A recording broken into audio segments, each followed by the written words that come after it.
इस वक्त हम खड़े हैं जिक्रीत की रॉक फॉर्मेशन पे।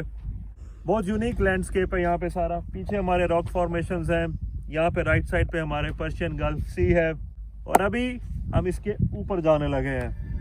आ जाए।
इस वक्त हमारे पीछे इस पूरे एरिया की सबसे प्यारी रॉक फॉर्मेशन है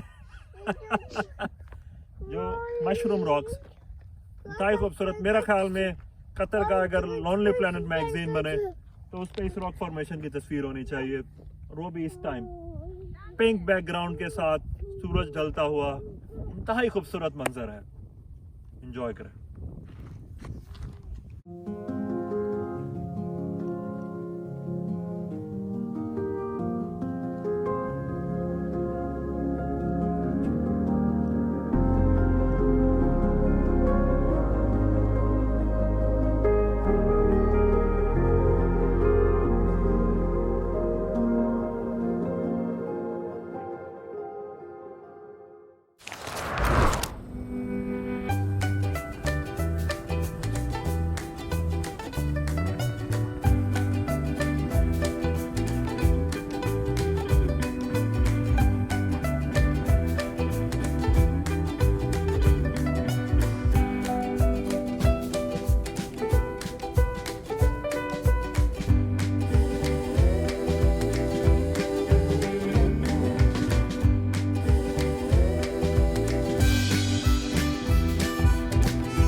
अगर आप भी मेरी तरह आवारगी के इस जज्बे से बेचैन हैं तो आए हमारा साथ दें, क्योंकि आवारगी का ये सफ़र अभी जारी है। मिलते हैं ब्रेक के बाद।